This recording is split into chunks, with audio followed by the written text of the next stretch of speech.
What is up, guys? Frosty Aussie 0232 here today for another Frosty Features. What do we have here after a year? We have a third whole member of the Undying Team, Zombie Juggernaut. We are still in the middle, as of the recording date, we're still in the middle of a event to get him unlocked. We are, coring and doing these campaign nodes and opening these orbs that have little to no return. They have little return. Not these ones don't have no return. But that's where we're at, collecting Crimson Tombstones, what have you. This is the Frosty Feature. So what this is a comic book background on the tunes that you use in Marvel Strike Force, and I am your humble guide. So, strap in, peeps. Let's talk about Zombie Juggernaut. According to Scopely. So, as far as according to Scopely's go, we read these and then we kind of judge their description at the end. Forewarning, I don't know if this is the correct one. Usually there is a decent character description, not a decent, but there's usually a character description. This one is extraordinarily lacking. It's in the format of all the other ones. But full disclosure, I could have pulled the wrong one, but as far as I could tell, this is the description they gave. So I'm going to judge this one. Let me know in the comments if there was a better one that I missed. But this is the one they gave. So here it is. What could be more terrifying than the unstoppable Juggernaut charging your way? How about an undead Juggernaut with a hunger for brains? That's right, the zombie endowed with the power of the Crimson Gem of Sidorak is rushing toward the battlefield soon, where he'll join Iron Man Zombie and Hela on the Undying Team. The previously Undying duo were a menace in an alliance war, and with Juggernaut Zombie by their side, this team is capable of dragging some of the top war teams to hell. Okay, there it is. So we'll talk about that description at the end, but usually it's like, hey, this is Kane Marco. He's from Earth 2149. He got bit. They didn't do that on this description, which makes me think maybe this is wrong, but I couldn't find a right description. Usually I can. But sometimes they just don't put a description. So, we're judging this one. Here we go. Let's move on. So, we're going to talk about Juggernaut as a whole, and you'll find out why here in a little bit. Name, Kane Marco. So here in Frosty Features, we typically stick to Earth 616, which is main Marvel continuity. In this situation, we are actually going to talk about 3 different universes. We're going to talk about Earth 616 Kane Marco. Earth 616 is what most alternate universes are based off of. In this situation, it seems that all of them are based off of Earth 616, so all of it is pertinent to Zombie Juggernaut as it stands. We are also going to be talking about Earth 219 and Earth 13264. I had to read that one. So here we go. So Kane Marco, Earth 616. Let's get into it a little bit.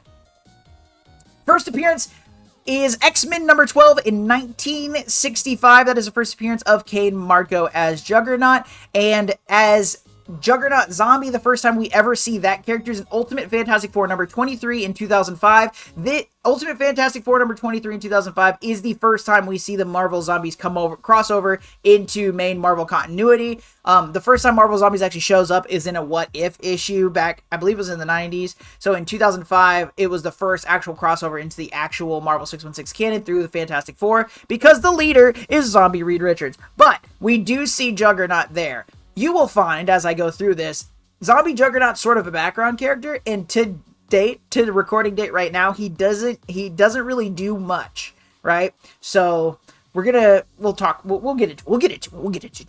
Trust me, I got this. Powers and abilities. He's superhuman, super strong, super speed, yes, and then he has invulnerability. So the way you cannot beat down Juggernaut, right? So the whole thing about Juggernaut is when he gets going, he can't be stopped, right? He's the unstoppable force.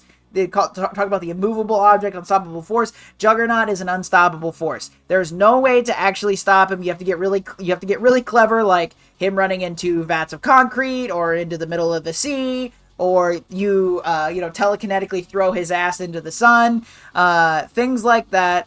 That is the only way to actually sort of interrupt Juggernaut. Heroes are always trying to find clever ways to do it, but ultimately, once he starts, he won't stop. He has no stamina break. He keeps going, right? So he's invulnerable. He's very hard to actually hurt at all. Extremely, extremely, extremely tough. Like akin to somebody like Luke Cage or something like that. And then also, once he starts punching, he might not be stronger than the Hulk, but he can outlast the Hulk due to endurance and stuff like that. So he can go toe to toe to him with like the Incredible Hulk on occasion, right? So mainly the way it works is if you get him before he starts moving, you might have a chance, but if he moves, you're done, right? So there it is. Aliases, Captain Universe, and Kuruth. So, we've talked about Evil Within, or Evil itself, a few times, which is where Kuruth pops up, I believe. I could be wrong. Let me know in the comments. Pretty sure that's where that comes from. Everybody and their mother's been Captain Universe at one time or another, but mostly he's known as the Juggernaut, and that's sort of where he lives. Affiliations, Brotherhood of Evil Mutants. We have him in the Brotherhood team on Marvel Strike Force, and he's trash. So therefore we've got a new version of Juggernaut so that he's on a whole different team. He actually joins the X-Men, Magneto's X-Men at a point. He is a part of the Savage Avengers, and his origin story and stuff start with him and Professor Charles Xavier in the U.S. Army, and we'll get into that a little bit later. Background. So, with the background, he is from Berkeley, California. He is U.S. bred and raised. And that is his main thing, is just being in, he's an American, and, he wears that, but he wears it in a very messed up, I'm a bully, here we go kind of way. Who died? Because you can't be a superhero or supervillain without somebody dying, right? So in this situation, with Juggernaut, his mother died, and Professor Xavier's dad died. All that to say, surprise, surprise, if you know it or you didn't know it, Juggernaut is Professor X's stepbrother. So they are raised together from like middle teen years. And with that, so Xavier's powers hadn't manifested yet, and Kane's dad sort of favored Xavier. So Kane started bullying Xavier a lot because Kane, even though Kane wasn't powered up yet, he was still just a large person, a big dude, and Xavier's just like small, meager, non-telepathic guy, not in a wheelchair, by the way, not yet, and so he just bullied the crap out of him, whatever. But Xavier's an extremely loyal dude, right? So he still runs around with Kane up until Kane gets powered up by the Crimson Gem of Cyttorak. So the Crimson Gem of Cyttorak is sort of, it is one of the, I believe they're called exemplar artifacts. So, essentially, Juggernaut's not a mutant, period. I know some people get that confused, and there's always a lot of discussion about it. In no way is Juggernaut a mutant, right? And that's really important given that his stepbrother is, one of the more powerful mutants and most popular mutants we all ever talk about. Juggernaut is not a mutant. He has this artifact that he's kind of absorbed into himself, and there is a giant otherworldly demon that he kind of siphons his power from. Very similar. He works as an avatar for Cyttorak, so it works very similar to like Moon Knight and Khonshu. I had another one on the top of my head, but I can't remember what it was. But Moon Knight and Khonshu, he works as, yes, so they are a human representative of a being elsewhere. Thor is like that for a while with Eric Masterson, I believe. So it all works sort of similar. They draw their power from a source, and that's kind of where they get it. So this gem, one of the main ways to beat Juggernaut is to be able to access his head. So you have the move is to remove his helmet, and then you could actually knock him out from his head. That's his actual weakness. So that is the way to stop him. But yes, all his powers come from this Crimson Gem of Cyttorak, which the Crimson Gem of Cyttorak, as I said before, is an exemplar artifact, which comes from the Wager of Octessence. I wanted to bring this up because the Wager of Octessence, in Frosty's opinion, is a really interesting plot point. It's a very interesting thing that they set up forever ago in the comics, you know, not on Juggernaut's introduction, but close. So it's been around for decades, and they never have actually, to my knowledge, I couldn't find it because I was interested in reading it. But to my knowledge, they never actually capitalized on the wager of the Octessence. So what the wager of the Octessence is, as I said, Sidorak is like this otherworldly being. He's a demon from kind of between realms sort of thing, or he's got his own realm he kind of lives over or whatever. He's extraordinarily powerful, and there's other people like him. Another popular one being Watum, so the Wand of Watum with Doctor Strange, you might hear about, or Watum's Eye and things like that. They're just these very, very powerful demons. So there's a point where Sidorak, I have this list here. I'm being completely transparent. I'm reading it because I don't know all the demons off the top of my head. Sidorak, Watum, Voltor, Balthak, Farala, Icon, Ragador, and Kraken, all get together and they're like, yo, we're really badass demons, aren't we? We can all agree. And we have our own realms and things. But how do we choose who's strongest? Maybe we could all duke it out. No, let's not do that. Instead, we'll all create an artifact. And we'll hide these artifacts in these various temples on Earth. And for each of these temples, the first human that interacts with the artifact will become our avatar on Earth. So eventually, after one person finds one, more people will be attracted to all of the artifacts, and they will go to these artifacts, touch them, and become our avatars. And so the first one that I'm aware of is Juggernaut touching the Gem of Sidorak. But the weird thing is I don't think they ever followed up on that, because when I started like looking into it and was like, this is super cool, I couldn't find Watum's avatar, I couldn't find Voltor's avatar. There's a bunch of stuff that's missing, so I don't think they ever actually capitalized on this. But so all 8 of these beings are supposed to become these avatars, and you would think that immediately they're supposed to fight each other, but no, they team up, they make this team of 8, and they take over the world. And after they take over the world, they divide the world into 8 sections, and they create their own armies, and then those armies wage war with the avatars leading it, and whoever comes out on top is, by and by, the strongest demon. Which sounds like a really fun thing to explore, but as far as I can tell, they never went past Juggernaut becoming Juggernaut, right? So, it is what it is. Relationships. So, we've got some basic ones, and then we've got Black Tom Cassidy, who I really want to talk about. Kurt and Majorie Marco are his parents. Sharon Xavier Marco is his stepmother. His mother dies. And Charles and Cassandra Nova are his step-siblings. Charles Xavier and Cassandra Nova Xavier are his step-siblings. And then there's Black Tom Cassidy. So in the comics, I believe it's explored in X-Men 92 a little bit. Black Tom Cassidy is a fellow he runs around with quite a bit. And they're very, very close to the point where, I don't know, when you see a lot of villains, or even in the Brotherhood, when one villain gets taken out, the other villains don't care that much for the most part. Juggernaut has a very, very close tie to Black Tom Cassidy. And if you read back through all of Juggernaut's history and things like that, he doesn't really date. He doesn't seem romantically involved at all, and he's only really close to Black Tom Cassidy. And it does seem like, and this is my theory, it does seem like there is some kind of subversive, subtextual homosexual relationship between the two of them. If you see how they interact, Juggernaut does not react, I don't know how to say it, but flirty with anybody but Black Tom Cassidy.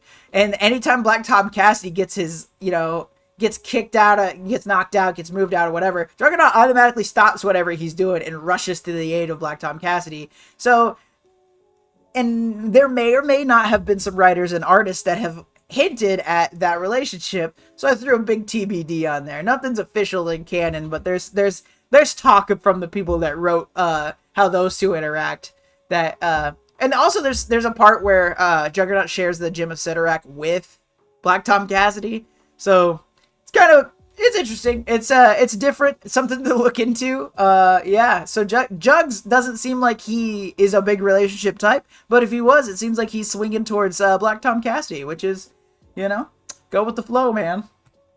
Notable events: becoming the Juggernaut. So, in the Korean War, Xavier and Kane Marco are like, let's join the U.S. Army and help the cause. We're going to do all this good stuff to help all these good things, right? And so as they are out going through, they're going through the woods and the terrain. They stumble upon this temple, and in stumbling upon this temple, they see this giant floating gem in the center of the room, and Xavier's like, yeah, we should probably not touch that. That looks cursed as hell. And Kane's like, no, I need that for me.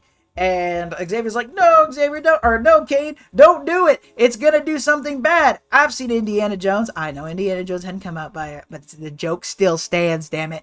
So he's like, I've seen Indiana Jones. And Kane's like, what's Indiana Jones? This is like not even the 80s. And he touches the gem and he turns into this hulking monster, the Juggernaut. And Xavier's like, oh, that's probably not a good thing. And then, due to the curse placed on the gem, the entire temple starts to shake, rumble, and it falls and collapses in on Juggernaut. And Xavier sees it happening, and he turns around and he books it out of there. And I think he actually, as you can see in the comic panel, he gets out before he actually sees the hulking monster of Juggernaut, and he runs out of there, and he leaves Kane because he thinks Kane is dead. So he returns back to, because I mean, Kane is straight up buried underneath the whole temple, right? So he returns back to his unit and he reports that Kane's dead, and Kane's super pissed that Xavier left him. And so Kane is trapped underneath this temple. So that's the thing you'll find out with the Juggernaut, is when you trap him or you place him in sort of some sort of confined situation, what have you, his unstoppable force invulnerability can let him break out of anything, because his stamina doesn't go away. So he's buried under a temple deeply, and so he's under there for a couple of months. But what he's doing is, even though maybe he's like completely and utterly stuck, because of his unrelenting stamina, he can slowly like move his arm enough to slowly get more and more motion and just slowly start punching his way out of this rubble over the span of a month or two, right? So he's trapped under there for a long time, and eventually is able to break through this temple. And you see this later. Spider-Man traps him. I made the point about the vat of concrete. Spider-Man traps him in the vat of concrete, and you see the same thing happening. Very much a lot of Juggernaut stuff is he gets captured in some sort of, until they start putting him in gamma prisons, then it's like over for the dude. But yeah, they'll trap him in some sort of block or some sort of big crevice type situation, and he has to just spend. You can't really kill him, but you can incapacitate him for long periods of time. So that's one way to do the Juggernaut. So that is how he became Juggernaut. He ends up breaking out of the temple, and he kind of goes straight for the X-Men, and that's where we see him first appear. Destroying one of the many times X-Mansion was destroyed. And yeah, that's how he becomes a Juggernaut next. So this is supposed to be a zombie Juggernaut feature, so we're going to talk about zombie Juggernaut. I'm going to tell you literally of this recording date everything that's happened with zombie Juggernaut. So in the zombie series, Marvel Zombies, there is a few different series. Zombie Juggernaut. So up until now, we've been talking about Earth 616 Juggernaut. The Marvel Zombies universe is Earth 2149. We've talked about it a lot on Frosty Features. We went over it a few times, and we don't really bring up Juggernaut because he really is just a background character. So actually, this picture that you're seeing right here of Zombie Juggernaut's not even from that universe. It's from the second one we're going to talk about. But in the Earth 2149 universe, the Zombies universe, what we have is we see Juggernaut in the background of a bunch of panels, but he's not really doing too much. Eventually, after Silver Surfer comes, and I've talked about zombies a lot, so we talked about these events a few times. I just didn't bring up Juggernaut.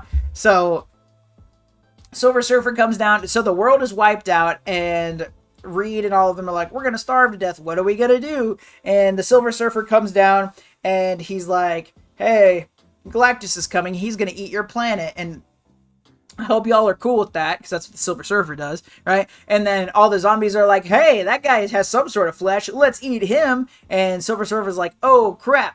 And he's able to fight off a lot of them, but at the end of the day, he is not powerful enough to stop all of Earth's superheroes and supervillains. And he gets devoured by a select few, one of which being Wolverine. So, Wolverine, now, in devouring these cosmic beings, they attain cosmic powers. And so Wolverine gets a small semblance of cosmic powers from being one of the people that ate Silver Surfer. So eventually Galactus shows up and he's like, yo, where's my surfer at? And then all the zombies are like, oh yeah, there's a lot of flesh we could get into. So all of them that gain the cosmic powers from Silver Surfer are like, surprise, Purple Man! And they shoot a beam at him and knock him over. Boom. And after they knock him over, it's freaking... You see Juggernaut running away from the giant monster falling over, so he doesn't die. That's one of the first things he says in Marvel Zombies is run, right? That's how involved he is. And so you see him fall, and then he's on the ground, and everyone's like, let's devour him. And the cosmic being people like Captain America, Wolverine, etc., they're like, yeah, no, you villains over there don't get to eat this guy because we put in all the work. And they're like, what are you going to do to stop us? Juggernaut's like, what you going to do to stop me? I'm unstoppable and a zombie. And Wolverine zombies are like, I got you. And there's a big fight going on, and Wolverine gets one of his arms ripped off. And Juggernaut's like, hey, you don't got an arm, sucker. You already know that your claws, your adamantium claws can't cut through me. And because of my magic armor from the Gem of Sidorak, he goes through a bunch of exposition. And then Wolverine's like, your whole body's not armored, biatch. And he stabs him in the mouth with his one arm and claws. And then he uses his cosmic powers to blow Marco's head up from the inside. And then Zombie Juggernaut's dead in the 2149 universe. Great. So that's the main zombie continuity. So there's no Zombie Juggernaut after that. So following that, Dr. Doom makes a battle world in Earth 13264, which is a place that he kind of brings together these multiversal beings, different versions of Juggernaut, different version of whatever. And you see Elsa Bloodstone traversing this battle world trying to save this little girl. And out of nowhere comes this zombie Juggernaut whose arms have been eaten away, etc. And he's hellbent on eating Elsa Bloodstone, which is what we see in this picture here. And all the lines he said in this one is something akin to tenders. And he runs at them, and Elsa gets her butt kicked by Juggernaut because Elsa Bloodstone versus Juggernaut, not quite there, except for when Juggernaut's finally about to eat Elsa, her Bloodstone shoots off a crimson beam in Juggernaut's face, his one weak spot, so that he can see or whatever, and probably needs a different helmet. Shoots him in the face and blows his head up, and then he's dead. And that's all the Zombie Juggernaut lore there is. How they went to Zombie Juggernaut and Marvel Strike Force, I will never know, but that is what it is. That is Zombie Juggernaut right there. At the end of the day, go for the head. Power level. Marvel Strike Force doesn't care about power levels, but here at Frosty Features, we do. Now, the way that this works is that if you are a multiversal threat, you are a threat to all of reality, not just the reality that you know, but you could hop over to another universe you can topple the multiverse as we know it. Universal being that you could end your reality, maybe then hop over to another one and end that one, taking them out one by one. Cosmic means you are a threat on a planetary scale on the small end. You can level things like planetary bodies, or with enough time and effort, solar systems, or even galaxies. Nuclear means you have power equivalent to that of a nuclear bomb, which means you can level things like small cities up to a planet-sized object with enough effort. Super soldier means that you are beyond all capabilities of humans, just beyond, strong enough to level things like brick walls or maybe a city block with enough time and power. City level means that you are a human, but you are trained to the absolute peak of human ability. This is where we see a lot of our mercenaries, our secret agents, our spies, and things like that in Marvel. And then there's Greg. Greg is the undead Asgardian that's spawned by Hela in Marvel Strike Force, and he also is very prevalent in this Undying team with Zombie Juggernaut. And due to sake of argument and the fact that in Marvel Strike Force, you're just going to kill Greg over and over and over and over, speeding up the hella and just absolutely ending your own problems if you decide to fight it that way. Undead Asgardian Greg, he's not super strong. So due to Undead Asgardian physiology, just because I like to say the name Greg, we're equating him to equal of a human, just a regular human power level, which means if I'm walking outside and I'm taking my trash out for the week and the trash man's going to come pick things up and then Greg ambushes me and I've got enough anger, I theoretically could use my trash bag tool and fight and defeat Greg as me being a regular human being. So, in the event of Zombie Juggernaut, the zombie versions of the heroes and villains are pretty much exactly the same as their human counterparts, minus healing factors. Minus healing factors really is kind of where it's at. So they can dissolve, they can degrade, whatever. In Juggernaut's case, he's really not that different, just due to the fact that his powers come from magic, and they're still present in his zombie form. So essentially beating him in any way you would beat him normally would still work. So his power levels as a zombie is pretty much equal to that of him as a human. So it is what it is. So as far as Juggernaut's concerned, he has the potential to be quite powerful, especially in fully embracing Sidorak. There's a thing where, due to his like really strong personality, Sidorak doesn't fully control him and doesn't fully like manifest inside him like Khonshu may do sometimes to Mark Spector. So Kane kind of retains himself a lot of the time. He's just kind of an extra jerk as Juggernaut, and that's sort of the full influence there, which actually limits his power a little bit. So he could be a little bit more than what he is, but for what we typically see Juggernaut at is firmly planted in the nuclear power level, right? So he can go toe-to-toe with the likes of the Hulk. Typically the Hulk will get the better of him as long as Juggernaut doesn't catch him in a full tackle. But at the end of the day, yes, we see Juggernaut there firmly planted in the nuclear power. He can level things like cities without a problem. There is a storyline where he starts running and a bunch of different superheroes and supervillains try to stop him because he kind of is running and can't stop. And so they're trying to slow him down, stop him, and most of them can't do anything. In fact, a lot of telekinetics and things like that, at best they can slow him, but they can't stop him from actually moving. So he is extremely powerful, but he is bested typically by the removal of his helmet. People like the Human Torch can take him out fairly easily by his helmet's like bolted on. You can kind of see it in that bottom panel. And so like destroying the bolts, there's a lot of different ways to get to it. So yes, so that's what it is. And then moving forward, according to Scopely, as sketchy as this might be as the description, this is what we're going to have to go off of, because this is what I could find. They didn't even try. They didn't even give a background. There was no introduction. There was nothing. They're just like, yo, Zombie Juggernaut's coming. There it is. His information was released as a leak, if I recall. So maybe that's why they didn't put so much into it. They were just like, okay, y'all figured it out.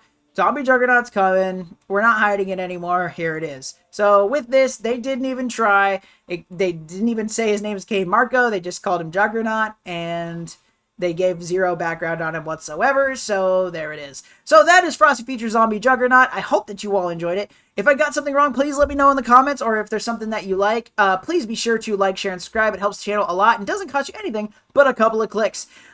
As a reminder, I stream on Twitch on Sundays at the link above at 8 a.m. Central Standard Time, where we do Frosty Features live. I hope that you all have a fantastic weekend, and most importantly, y'all, stay cool.